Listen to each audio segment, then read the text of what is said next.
कैसे हैं मित्रों, सब ठीक है। आशा है आप पढ़ रहे हैं घर पर।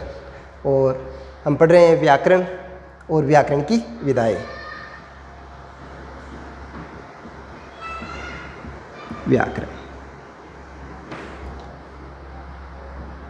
व्याकरण और एक शब्द आता है व्याकरण।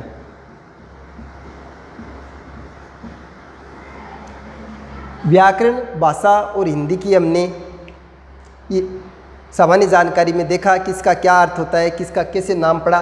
तो अब ये दो शब्द आते हैं, एक व्याकरण और एक व्याकरण।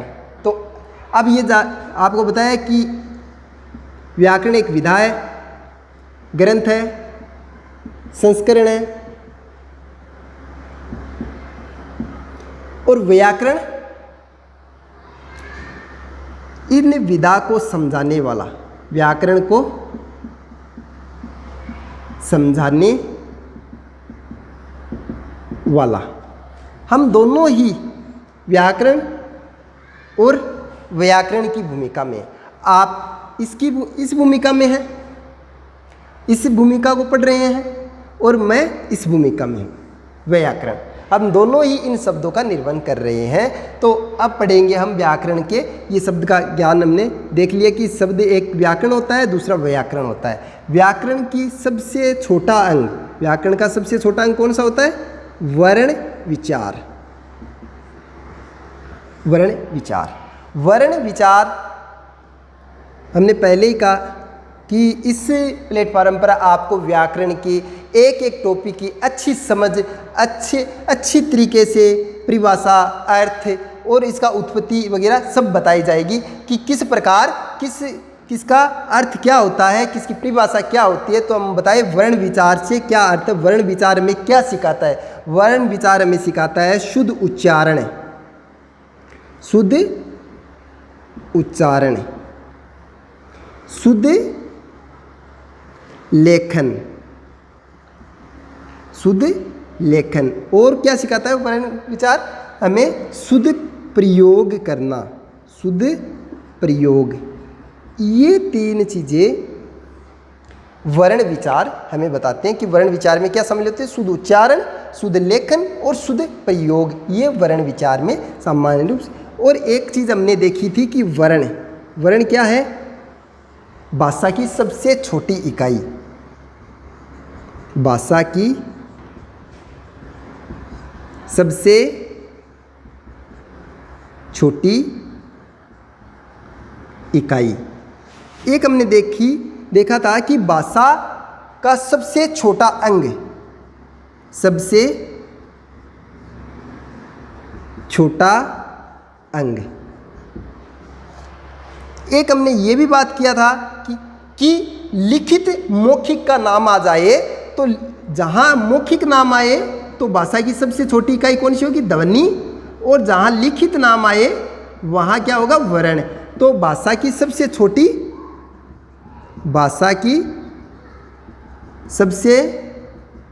छोटी लिखित इकाई भी क्या है?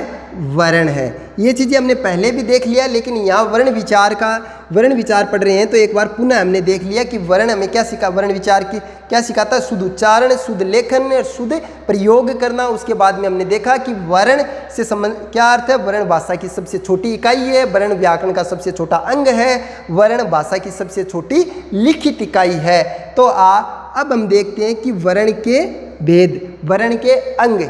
वर्ण के दो अंग कौन से होते हैं? वर्ण के दो अंग स्वर और व्यंजन, स्वर व्यंजन। वर्ण के दो अंग स्वर और व्यंजन। अब हम देखेंगे आज की क्लास में हम स्वर के बारे में पढ़ेंगे। स्वर को अर्थ, परिभाषा, विशेषता और इसका वर्गीकरण। इसको स्वर से बनने वाले लगभग सभी प्रश्न आपको इस वीडियो में मिलेंगे। परीक्षा में आने वाले कि वर्ण विचार से संबंधित स्वर से बनने वाले प्रश्न कोई एक भी न छूट जाए। तो हम देखते हैं स्वर।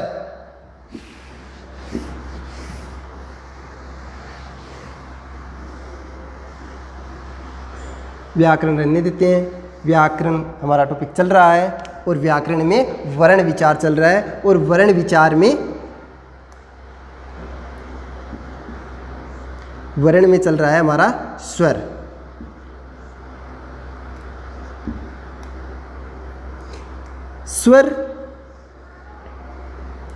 स्वर की सबसे पहले हम देखते हैं अर्थ और परिभाषा।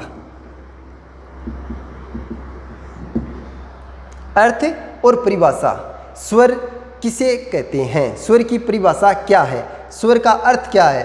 तो हम देखते हैं वे ध्वनियाँ जिनका उच्चारण करते समय फेफड़ों से उठने वाली वायु बिना बाधा के निर्बाध रूप से मुख द्वारा बाहर आए, वो सभी ध्वनियाँ स्वर कहलाती है। वे ध्वनियाँ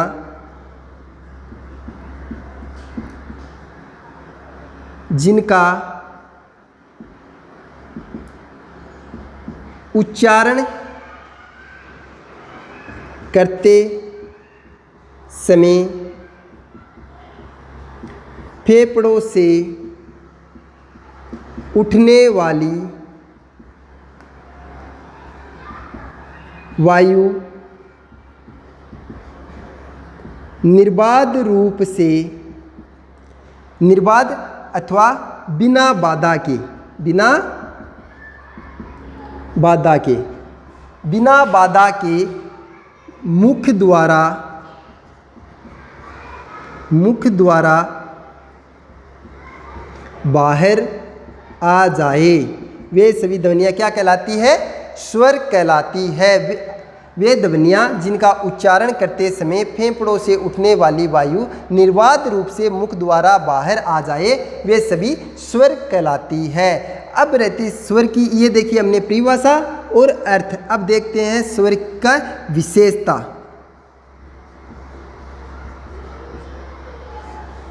अब देखते हैं हम स्वर की विशेषता। स्वर की विशेषता क्या होती है? स्वर की विशेषता होती है कि स्वर स्वतंत्र रूप से उच्चारित किए जाते हैं। स्वर स्वतंत्र रूप से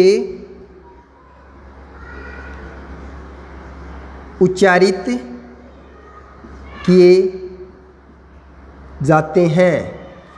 स्वर स्वतंत्र रूप से उच्चारित किए जाते हैं। अब आपको कहते हैं स्वतंत्र और परतंत्र में क्या अंतर है? स्वतंत्र इसलिए कि इसको उच्चारित करने के लिए किसी अन्य स्वर अथवा व्यंजन की आवश्यकता नहीं होती है, जबकि हम व्यंजन का उच्चारण करते हैं अथवा पूर्ण व्यंजन की ध्वनि उच्चारित करते हैं तो हमें स्वर की आवश्यकता होती है। अर्थात इससे क और ए मिलकर क्या बनता है? पूर्ण क।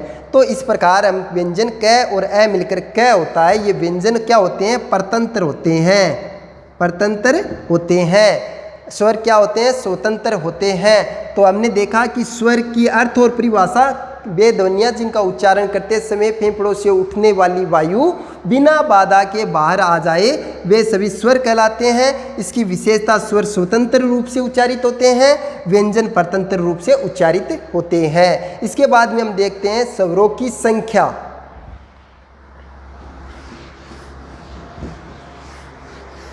स्वरों की संख्या के बारे में आपको बताऊं। स्वरों की संख्या के बारे में अलग अलग किताबों में अलग अलग प्रकार से दी जाती है।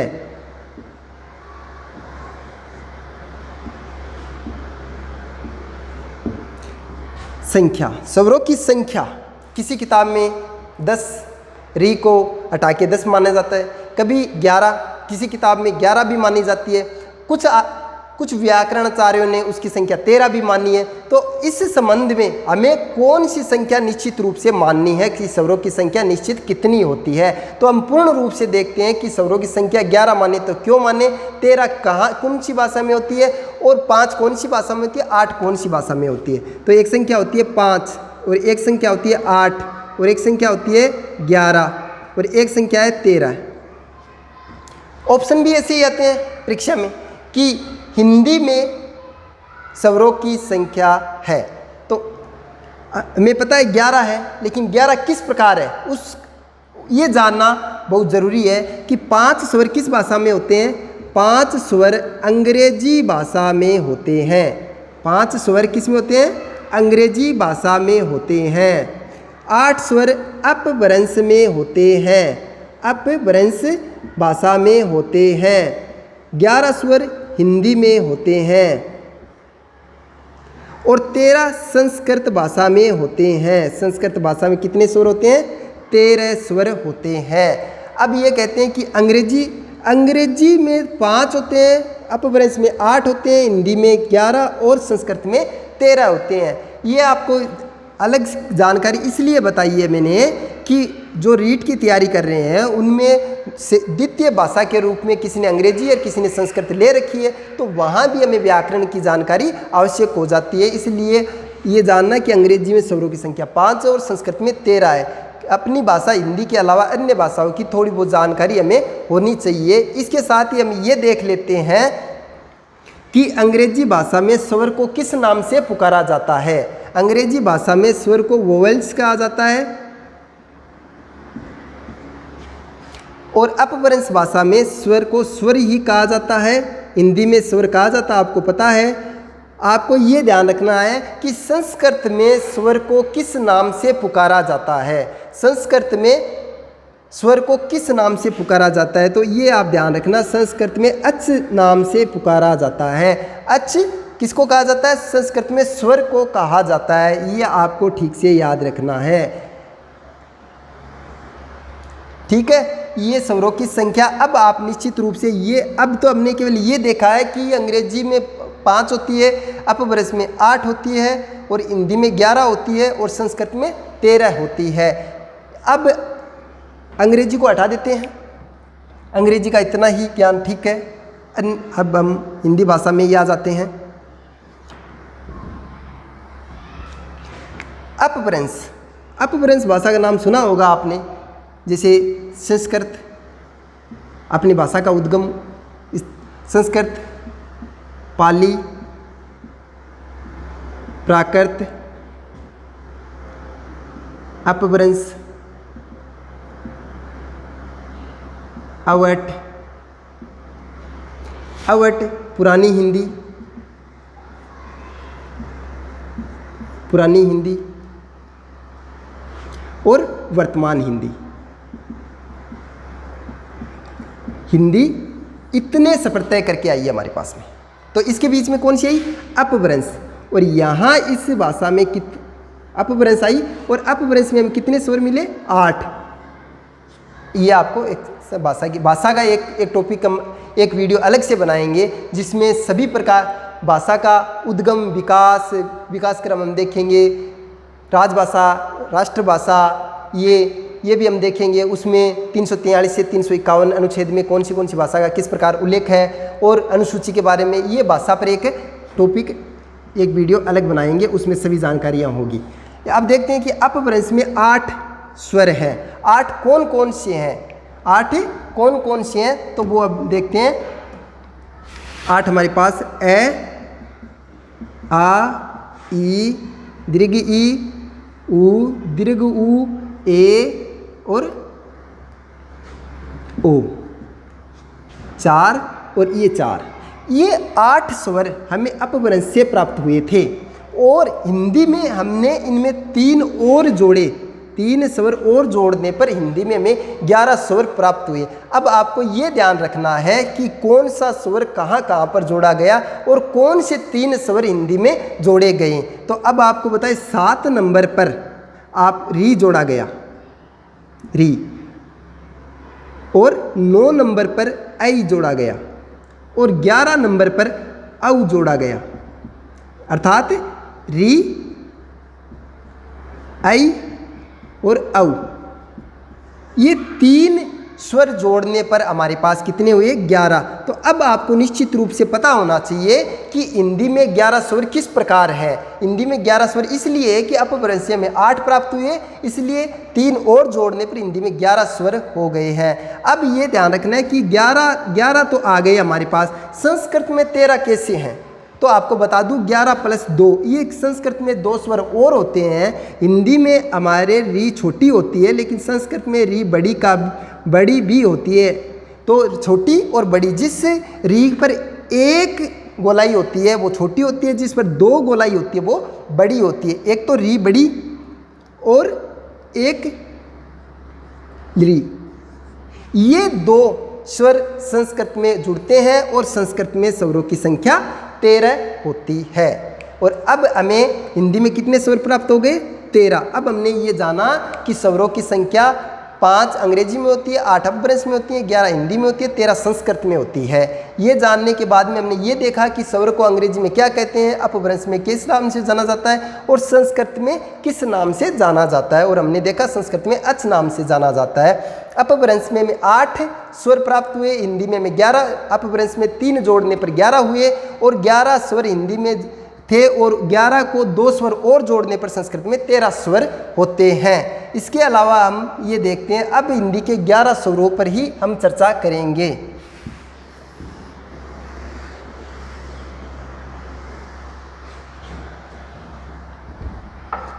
हिंदी के 11 स्वर, अब 11 स्वर यहाँ लिखते हैं।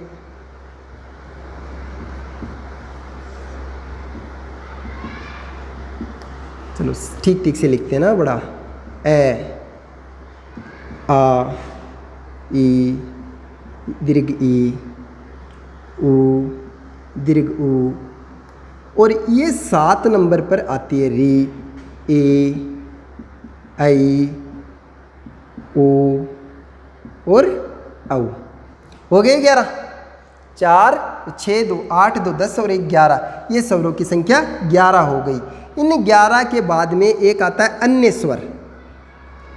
अन्य स्वर भी आपके ध्यान में होने चाहिए। अन्य स्वर कौन से होते हैं? 2 अन्य स्वर होते हैं, ये। इनको क्या बोला जाता है? इनको बोला जाता है अयोग वाह स्वर। अयोग वाह स्वर बोला जाता है इनको। अयोग मतलब अ धन योग धन वाहन, जिसका वहन नहीं किया जाए, अर्थात इसको स्वरों में मानते हैं। और इसको अन्य किस नाम से पुकारा जाता है? इसको अनुस्वार बोला जाता है, जिसे हम आप बिंदु बोलते हो। बिंदु बोलते हो, उसको हिंदी में किस नाम से जाना जाता है? अनुस्वार नाम से जाना जाता है। और इसको बोलते हैं विसर्ग। और ये अनुस्वार, इसको मूल रूप से क्या कहा जाता है? अयोगवा स्वर होते हैं। और इसके अलावा एक अन्य स्वर और होता है, वो क्या होता है? इस अन्य स्वर में एक ये जिसको चंद्र बिंदु का आधा चंद्र बिंदु कहा जाता है कि आधा चंद्र बिंदु, क्योंकि इसमें बिंदु नहीं है। इसको आर्ध चंद्रमा आकार, इसको ग्रहित स्वर कहा जाता है। इसको ग्रहित स्वर कहा जाता है। इसको विदेशी स्वर कहा जाता है। इसको विदेशी स्वर कहा जाता है। इसको अंग्रेजी स्वर कहा जाता है। अंग्रेजी स्वर भी कहा जाता है। इसका उच्चारण स्थान क्या होता है? इसका उच्चारण स्थान आ और ओ के बीच की ध्वनि होती है। आ और ओ के बीच की ध्वनि का, इसलिए इसको अंग्रेजी से ग्रहित किया गया है। इसलिए अंग्रेजी के शब्द में ही ये प्रयुक्त होता है, जैसे कॉलेज, नॉलेज, डॉक्टर, इन शब्दों में ही इस ग्रहित स्वर को प्रयोग किया जाता है। इसलिए इसको ग्रहित स्वर कहा जाता है, विदेशी स्वर और अंग्रेजी स्वर भी कहा जाता है। ये स्वर के अन्य में हम पढ़ते हैं। इसके बाद में हम देखते हैं कि स्वरों का वर्गीकरण। स्वरों का वर्गीकरण बहुत महत्वपूर्ण होता है। ज़्यादातर प्रश्न स्वरों के वर्गीकरण से ही पूछा जाता है। स्वर के वर्गीकरण हम 2 नहीं, 3 नहीं, 4 नहीं, 5 नहीं, 6 नहीं, पूरे 7 वर्गीकरण हम पढ़ेंगे। स्वरों का एक एक करके वर्गीकरण पढ़ेंगे। किस स्वरों के वर्गीकरण की हम अच्छे से जानकारी लेंगे कि किस स्वर को किस नाम से भी पुकारा जाता है, अन्य किस नाम से भी इनको पुकारा जा सकता है। तो अब देखते हैं हम स्वरों का वर्गीकरण। प्रथम ही वर्गीकरण देखते हैं। अब आएगा स्वरों का वर्गीकरण। स्वरों का वर्गीकरण, प्रथम वर्गीकरण हम किसी मात्रा अर्थात कालमान,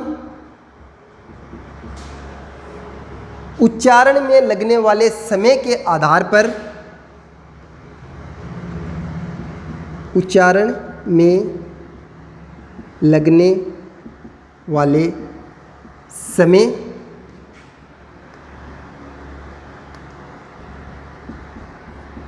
के आधार पर वर्गीकरण।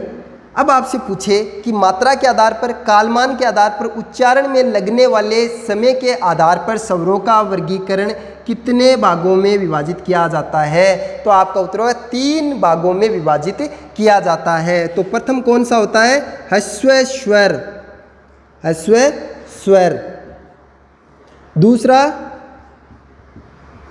दीर्घ स्वर, और तृतीय प्लुत स्वर।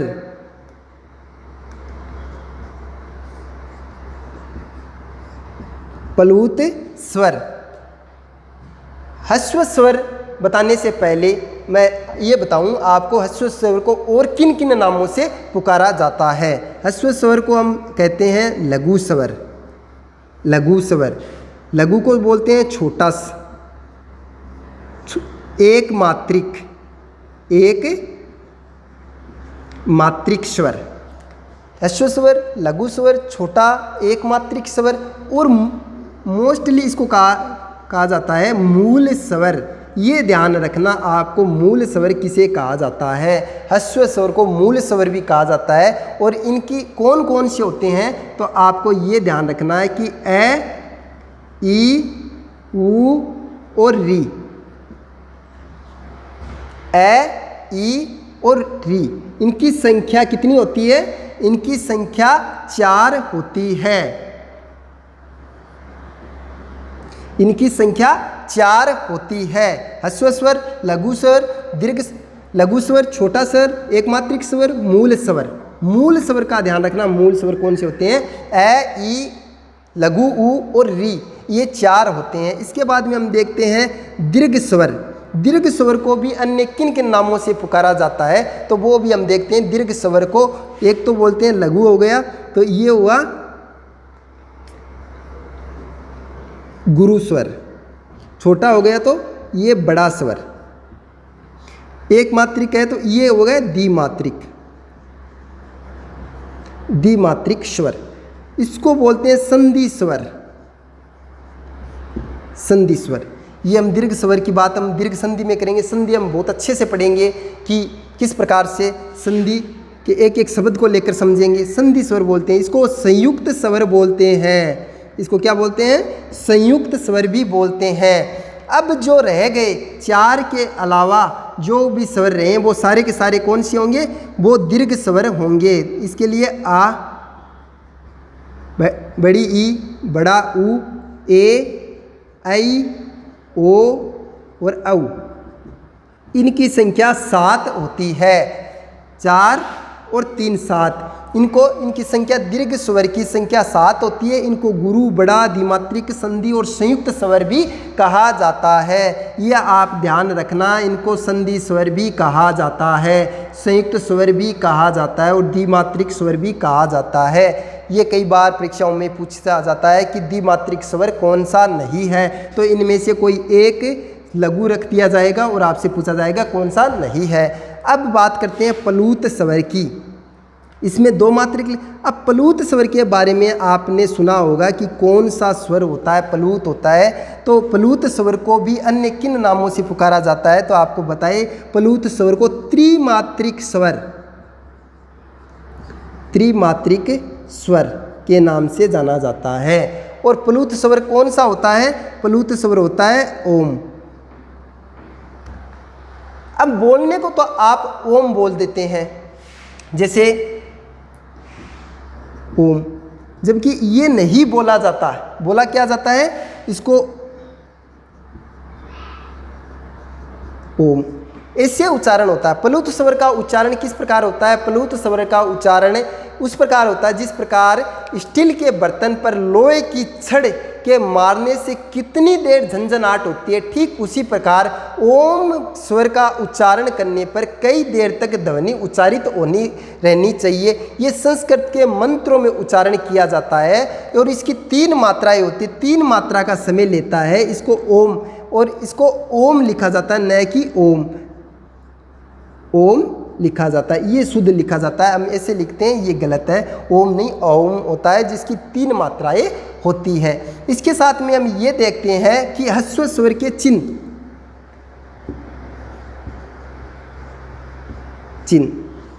है ना, ये इसका ह्रस्व स्वर का चिन्ह होता है ये, इसका मतलब होता है एक मात्रा। और दीर्घ स्वर का चिन्ह होता है ये आप छंदों में देखते हैं कि दीर्घ स्वर की कितनी मात्राएं होती है। लेकिन आपको बता दें इस संकेत साथ में ही कि इसका संकेत चिन्ह ये होता है जिसकी 1 मात्रा होती है, इसकी 2 मात्रा होती है और इसकी 3 मात्राएं होती है, जैसे 2 से अधिक मात्राएं। ये किसकी होती है? ये प्लूत स्वर की मात्राएं होती है। जैसे एक शब्द और देखते हैं, ये इसका मतलब इसको बोलने का अर्थ ये होता है राम, है ना। तो इस प्रकार से 2 से ज़्यादा मात्राओं का प्रयोग किस में किया जाता है? प्लूत स्वर में किया जाता है। तो आपको याद रखना होगा कि मात्रा, कालमान और उच्चारण में लगने वाले समय के आधार पर स्वरों का वर्गीकरण 3 भागों में किया जाता है। प्रथम होता है ह्रस्व स्वर। ह्रस्व स्वर को लघु भी कहा जाता है, छोटा भी कहा जाता है, एक मात्रिक भी कहा जाता है और मूल स्वर इन्हीं को ही कहा जाता है और इनकी संख्या 4 होती है। उसके बाद में आता है दीर्घ स्वर। दीर्घ स्वर को गुरु, बड़ा, द्विमात्रिक स्वर, संधि स्वर और संयुक्त स्वर कहा जाता है और इनकी संख्या 7 होती है। उसके बाद में आता है प्लूत स्वर।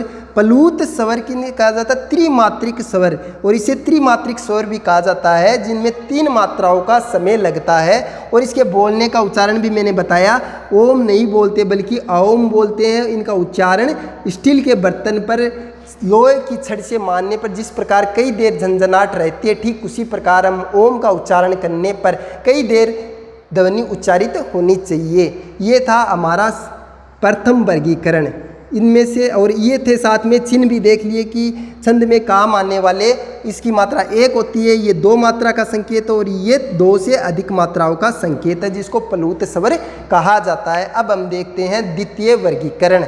आप इसका स्क्रीनशॉट भी ले सकते हैं।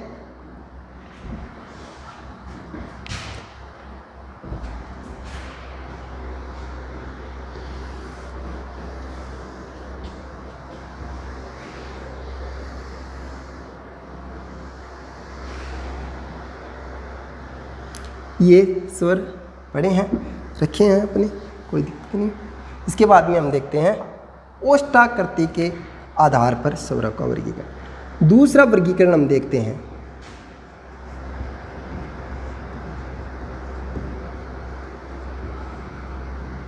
ओष्ठाकृति के आधार पर स्वरों का वर्गीकरण।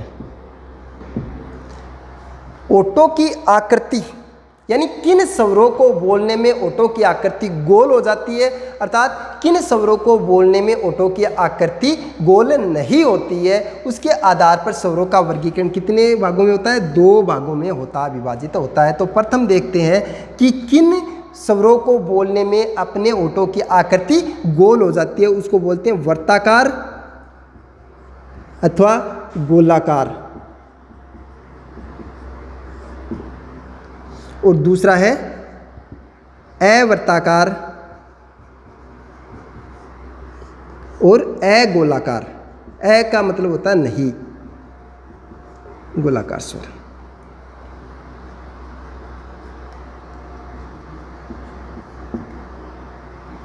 अगोलाकार स्वर कौन कौन से स्वर है जिनको बोलने में मुख की आकृति गोल हो जाती है, अर्थात जिस प्रकार ऊ, बड़ा ऊ, ओ और औ। इन चार स्वरों को बोलने पर मुख की आकृति गोल हो जाती है, ओठों की आकृति गोल हो जाती है, और इनको बोलने में ओठों की आकृति वृत्ताकार नहीं होती है। तो कौन कौन से हैं? जो आ, ई, दीर्घ ई, री, ए और ऐ, 4, 7, ये भी 4 और 7 है जिनको बोलने में मुख ओठों की आकृति गोल हो जाती है और इनको बोलने में ओठों की आकृति वृत्ताकार नहीं होती है। इनको चित्र के माध्यम से तो आप संकेत हो, तो अवृत्ताकार होती है और वृत्ताकार। हमने ओष्ठाकृति के आधार पर देखा कि ओष्ठाकृति के आधार पर स्वरों का वर्गीकरण 2 प्रकार का होता है, वृत्ताकार और अवृत्ताकार। इसके बाद में हम तीसरा वर्गीकरण देखते हैं, इसको मिटा देते हैं। तीसरा वर्गीकरण देखते हैं,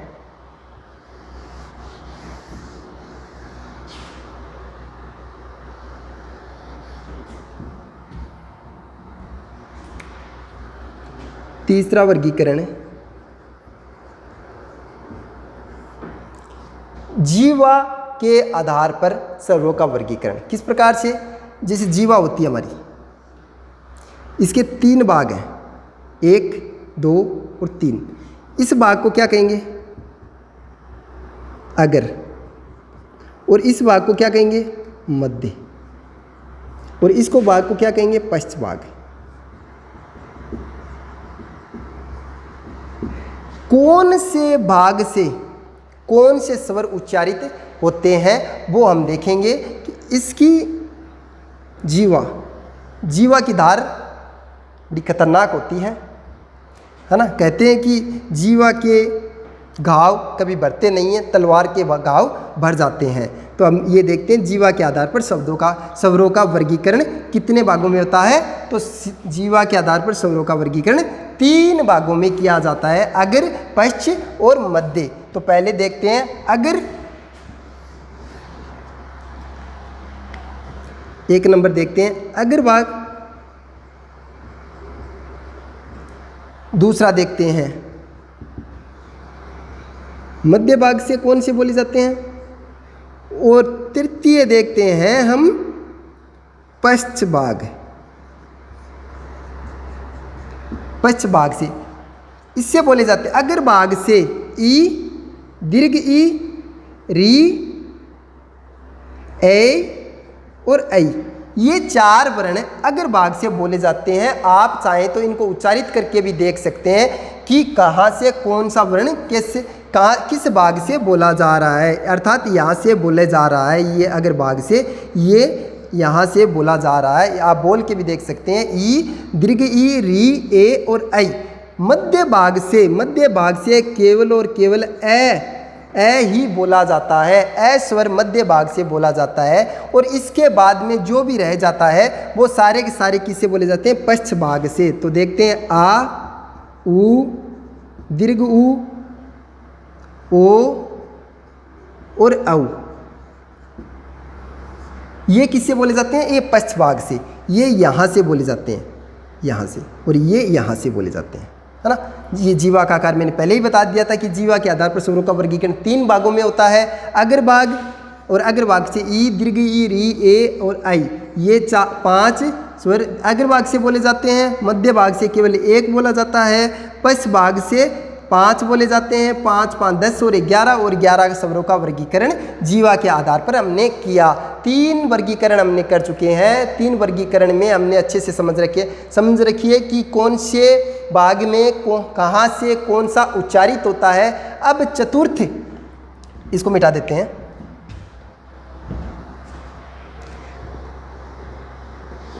चार नंबर वर्गीकरण हम किस आधार पर पढ़ेंगे? सोचिए आप, 4 नंबर वर्गीकरण हम पढ़ेंगे। तालु या मुख के खुलने के आधार पर, मुख के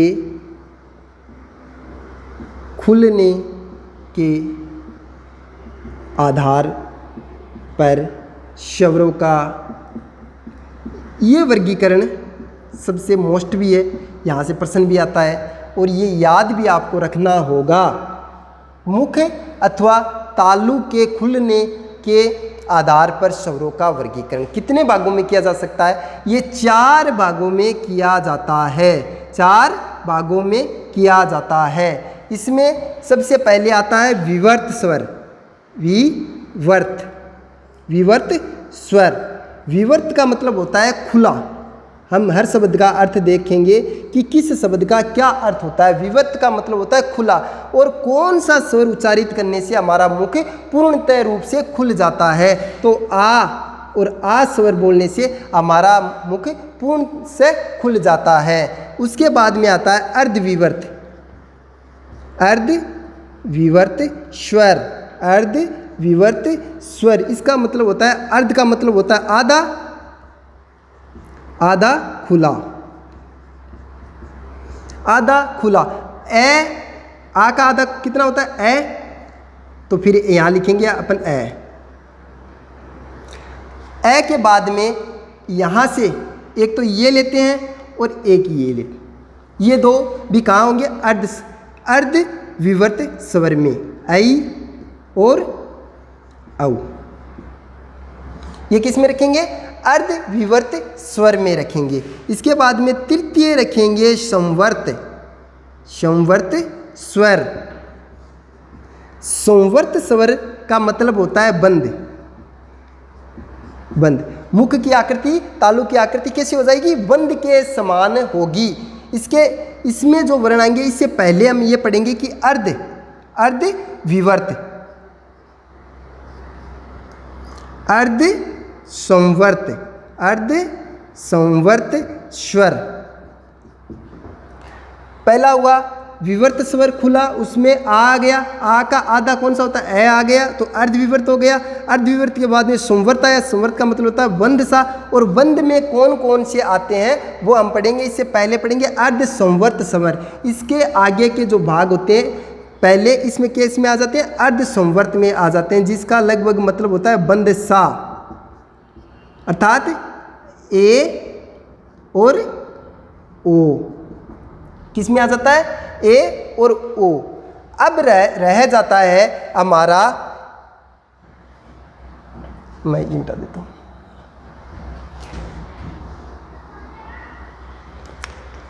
अब जो वर्ण स्वर रह जाते हैं हमारे, एक तो रह गया ई और ई और दीर्घ ई, और कौन सा रह गया? एक आ गया ऊ और बड़ा ऊ, बड़ा ऊ, और कौन सा? री और ये री। जो भी बचे हमने स्वर इसमें दे दिए। अब 3 स्वर इसमें आते हैं, 1 स्वर इसमें आता है, 4 इसमें आते हैं और 2 इसमें आते हैं। तो 3 4 4 8 10। अब कौन सा एक स्वर रह गया? अब आप देखिए, ए इसमें पूर्ण रूप से खुला हुआ है, ए, आई और औ आ गया। इसमें ई, इसमें कितने होंगे? 5 हो गई। सॉरी, अब हो गया ना, 1 3 4 4 5 9 9 2 11। और ये चारों आपको अच्छे से याद करने हैं। विवर्त स्वर का मतलब खुला, और खुला आ वर्ण, आ स्वर बोलने पर पूर्णतः रूप से खुल जाता हमारा मुंह। अर्ध विवर्त का मतलब आधा खुला, ए, आई, औ, ओ। ये होते हैं तीन स्वर होते हैं, अर्ध विवर्त और संवर्त स्वर। संवर्त का मतलब होता है बंद, और बंद में बंद लगभग हमारा ये मुख, इनका उच्चारण करने पर हमारा मुख बंद ही रहता है। जैसे बोलकर आप उच्चारित करके देख सकते हैं, ई ऊ री। और फिर रहता है अर्ध संवर्त। अर्ध संवर्त में बंद सा रहता है, ए और औ। ए और ओ, वो 2 वर्ण में, 2 स्वर में बोलने में अर्ध संवर्त होता है। ये आपको अच्छे से ध्यान रखना है, यहाँ से प्रश्न आता है। इसके बाद ये 4 नंबर ये 4 नंबर वर्गीकरण हुआ। अब हम 5 नंबर वर्गीकरण किस आधार पर देखें? 5 नंबर वर्गीकरण हम देखेंगे जातीय आधार पर। जातीय आधार पर, जातीय आधार पर एक तो होता है सहजातीय, सहजातीय स्वर। एक होता है ये आपसे पूछे जातीय आधार पर,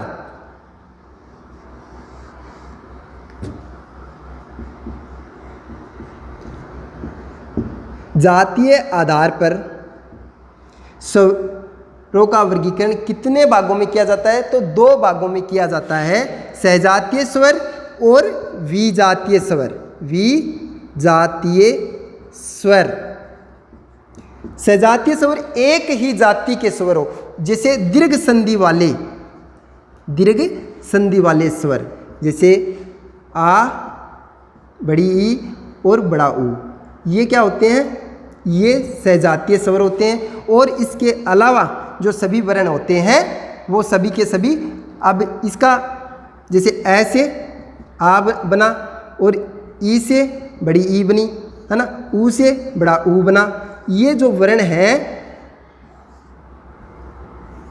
क्या इसमें आएंगे? सहजातीय वर्ण। और बाकी जो रह गए जैसे री, ए, ऐ, ओ और औ, ये जो गुण संधि, वृद्धि संधि, अयादि संधि वाले उदाहरण है वो स्वर सारे के सारे किस में आएंगे? विजातीय स्वर में। तो आपको याद रखना है जातीय आधार पर स्वरों का वर्गीकरण 2 भागों में किया जाता है, उस जिसमें सहजातीय, एक होता है सहजातीय स्वर, दूसरा होता है विजातीय स्वर। ये हुआ हमारा 5 नंबर वर्गीकरण। अब 6 नंबर वर्गीकरण हम देखते हैं।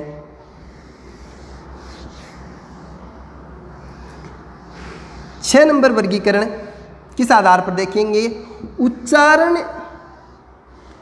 6 नंबर उच्चारण स्थान के आधार पर स्वरों का वर्गीकरण। ये उच्चारण स्थान के आधार पर स्वरों का वर्गीकरण 6 नंबर पढ़ रहे हैं। मैंने बताया हम 1 नहीं, 2 नहीं, 3 नहीं, 4 नहीं, 5 नहीं, 6 नहीं, पूरे 7 वर्गीकरण पढ़ेंगे। तो 7 वर्गीकरण हम देखेंगे। आपको ऐसा नहीं है कि केवल मैंने बता दिया कि 7 पढ़ेंगे तो आपको 3-4 करवा दिए जाए, ऐसा नहीं है। पूरे 7 वर्गीकरण आपके सामने होगा। अब 7वां वर्गीकरण हम उच्चारण स्थान के आधार पर कि कौन सा स्वर कहाँ से उच्चारित होता है उसको हम एक छोटे से डायग्राम के रूप में भी देखते हैं।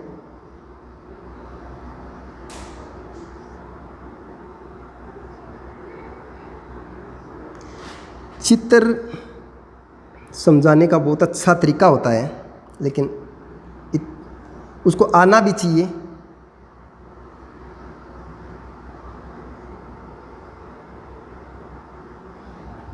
चित्र ये देखो, इसके बाद जैसे पूर्ण बनाने की हमें आवश्यकता तो नहीं होती कि हम बनाए, क्योंकि हमें तो केवल यहाँ से काम होता है ना, यहाँ से। अब लेकिन ये अच्छा नहीं लगता पूर्ण रूप से अगर नहीं बनाए तो आप तो थोड़ा सा हम चित्र बना लेते हैं।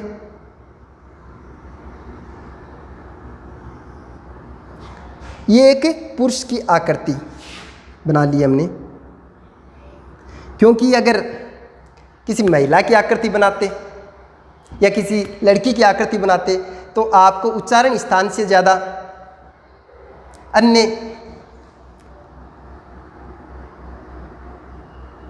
अंग प्रत्यंगों पर आपका ध्यान चला जाता है। इसलिए पुरुष की आकृति ही बना देते हैं हम, और पुरुष की आकृति सरल भी बनती है।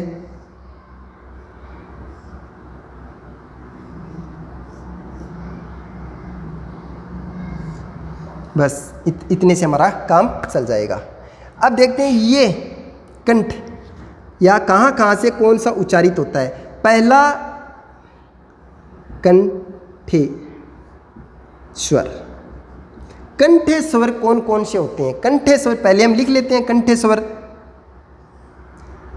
तालव्य स्वर, उसके बाद में मूर्धन्य स्वर,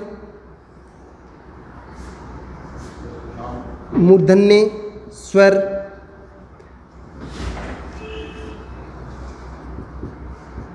ओष्ठ्य स्वर।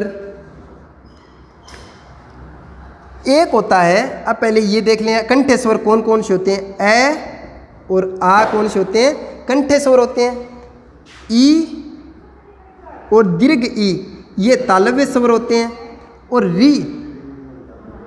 री कौन सा होता है, मूर्धन्य स्वर होता है। उच्चारण स्थान के आधार पर देखते हैं, कंठ स्वर ए और आ होता है, तालव्य स्वर ई और ई होती है, और मूर्धन्य स्वर री होता है। इसके बाद में देखते हैं ओष्ठ्य स्वर कौन सा होता है, ओष्ठ्य स्वर ऊ और दीर्घ ऊ होता है। इसके बाद में दो संयुक्त रूप से कौन से उच्चारित होते हैं, दो जगहों से मिलकर, जो एक तो होता है तालव्य और एक कंठे, इसको बोलते हैं कंठ तालु, कंठ तालु स्वर। कंठ तालु स्वर होते हैं ए और ऐ, ये दो कंठ तालु स्वर होते हैं। ठीक उसी प्रकार दो से जुड़कर ओष्ठ्य और कंठे से मिलकर वो बनता है कंठोस्ते स्वर, कंठोस्ते स्वर, और ये होते हैं ओ और औ। तो आपको ध्यान रखने कि कंठ स्वर, कंठ तालु स्वर, तालव्य स्वर, मूर्धन्य स्वर, और उसके बाद में ओष्ठ्य स्वर और कंठोस्ते स्वर। 4 और 2 6 के आधार पर वर्गीकरण हमने उच्चारण स्थान पर किए। ये भी आपको ध्यान रखना, तालव्य कहाँ से होता है, मूर्धन्य कहाँ से, और कोष्ठ्य सा, ये उच्चारण स्थान के आधार पर हमने स्वरों का वर्गीकरण 6 नंबर किया। अब एक जो इसका स्क्रीनशॉट भी आप ले सकते हैं, उच्चारण स्थान के आधार पर तालव्य, मूर्धन्य, कंठे, कंठोस्ते, ओष्ठ्य स्वर, ये कई बार उच्चारण स्थान पूछा जाता है। ज़्यादातर एग्जाम में पूछा भी गया है कि कंठ उच्चारण स्थान के आधार पर कौन सा स्वर कहाँ से उच्चारित होता है। इसलिए ये एक तो मुखाकृति तालु के आधार पर, एक उच्चारण स्थान के आधार पर, इसको ठीक से देखेंगे आप। और उसके बाद में 7 नंबर हम देखते हैं, 7 नंबर वर्गीकरण।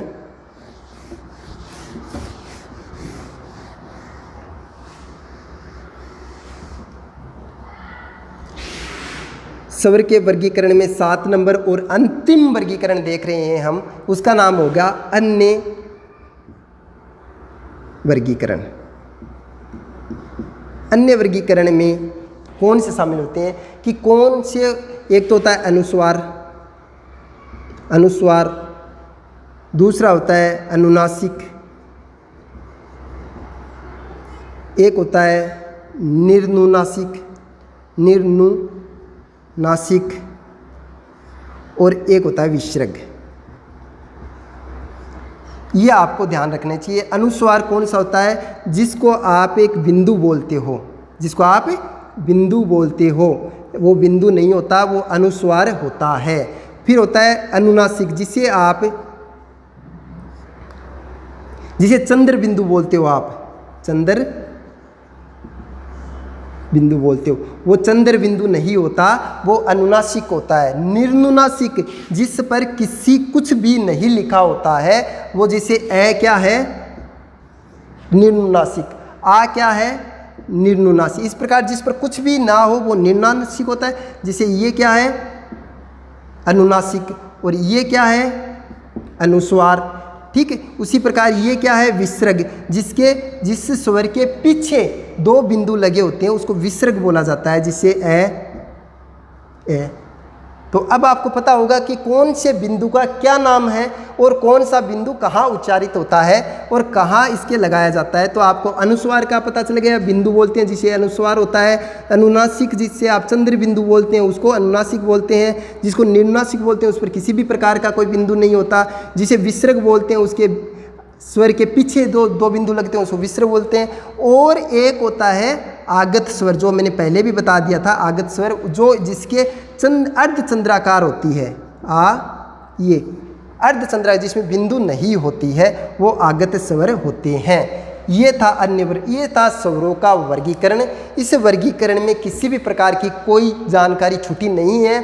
जितना संभव हुआ उसमें स्वर के वर्गीकरण में, स्वर की जानकारी में, वर्ण विचार में मैंने देने की कोशिश की है कि किसी भी प्रकार का कोई रह न जाए। अब आपको इतना समझाने के बाद में और इतनी जानकारी के बाद में आपके लिए एक प्रश्न है जो आप कमेंट बॉक्स में बताएंगे उस प्रश्न का उत्तर क्या होगा कि आपने स्वरों की जानकारी कितनी है। तो आज का इस वीडियो का प्रश्न आपके लिए ये होगा, प्रश्न आपके लिए स्वरों की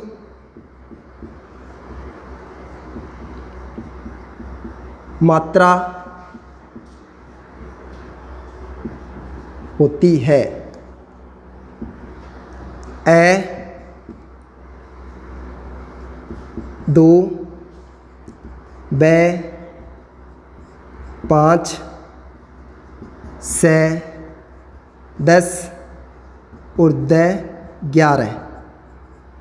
आपको कमेंट बॉक्स में बताना है कि स्वरों की मात्रा कितनी होती है। अब मेरी क्लास ख़त्म होती है और आपकी शुरू होती है। धन्यवाद।